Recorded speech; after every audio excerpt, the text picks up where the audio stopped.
This video is sponsored by El Paso Know-How. Follow them on Instagram. Right now, León, Mexico is the cowboy boot making capital of the world, but it wasn't always that way.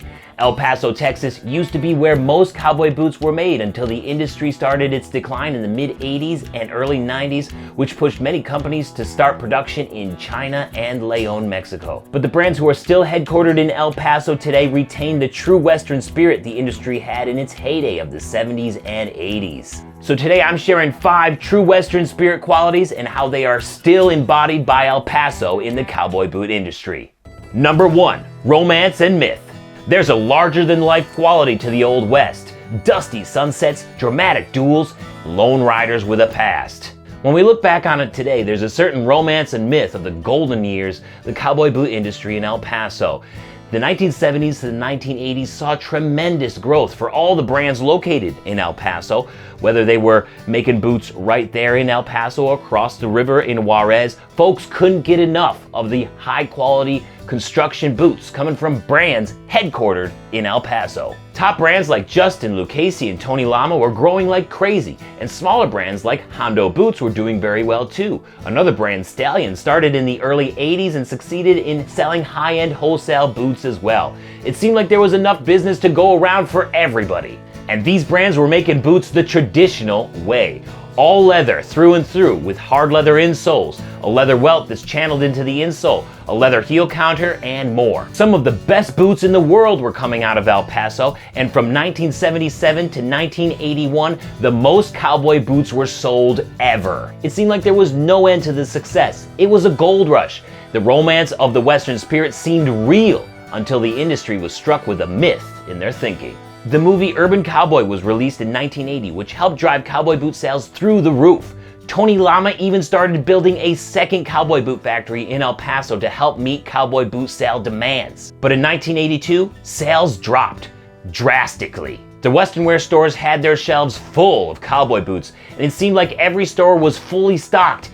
Orders to factory for new boots shrank dramatically. It got so bad that in 1983, Tony Lama finished that second cowboy boot making factory but never opened it because they didn't have enough demand. An entire factory full of boot making equipment that never made a single boot. And so began the downfall of the cowboy boot industry. In the early 90s, Justin Boots was sold to multinational conglomerate holding company Berkshire Hathaway, who would also eventually purchase Tony Lama and Nakona Boots. Hondo closed their factory in Juarez at the end of the 90s and moved production to León, Mexico, and tons of brands just went out of business, like Acme Boots, Texas Boots, Sanders Boots, and more. Western stories of romance and myth have always contained elements of boom and bust, and it seemed like the cowboy boot industry was no different. This leads us to our second true Western spirit quality of El Paso, and that's independence and self-reliance. Folks made their own way, built their own homes, and lived by their own rules. The frontier didn't come with a safety net. You had to figure it out or ride on. With the cowboy boot industry facing hard times in the 90s and early 2000s, and many of the big name brands being sold off to large corporations who had nothing to do with cowboy boots previously, the smaller boot companies doubled down on the Western spirit of independence and self-reliance. Shops started by folks like Tomaso Arditi and Jose Chavez of Botas Nueva Vizcaya started making high-end boots for customers and private labels for high-end boot shops around the country. Rocket Buster purchased their permanent home in 1992, and several workers left the Lucchese factory in El Paso to start Blackjack Boots in 1996. So while classic well-known brands were sold off and their corporate overlords were cutting quality, the brands that were still located in El Paso became self-reliant and focused on the quality that people had come to love in an El Paso-made cowboy boot. Courage and risk-taking.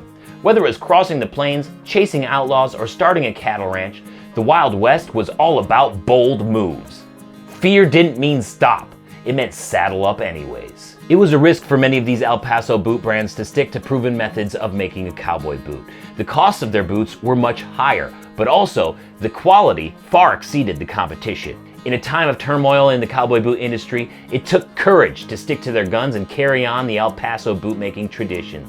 Even brands that were headquartered in El Paso but had always made boots in Mexico like Hondo Boots, stuck to their guns about making sure the factories they worked with in Leon made boots the El Paso way. It was often a fight too, since many Leon, Mexico factories are all too quick in helping corporations create higher profit margins by using synthetic materials and cutting corners in quality. This courage and risk-taking paid off because there proved to always be an audience for a well-made El Paso cowboy boot.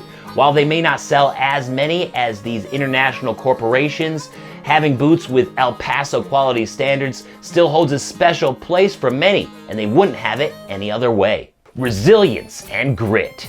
Harsh weather, rugged terrain, and constant uncertainty made toughness a necessity, not a choice. Setbacks weren't the end, it's just another reason to keep pushing forward. Today, El Paso boot brands continue with resilience and grit. Many larger brands still have a home in El Paso, but the true grit of El Paso cowboy boots comes from the shops that refuse to make anything other than what El Paso has become known for. A really good cowboy boot made the way they should be. That resilience is what has kept bootmaking alive in El Paso. It's what's going to help them continue to thrive in a world that cares more about a quick trend than a quality character. Integrity and tradition. In true Western spirit, your word meant something. A handshake sealed deals, and a promise was as strong as steel. From passed down ranching wisdom to cowboy codes of conduct, tradition wasn't just respected, it was lived every day on the trail.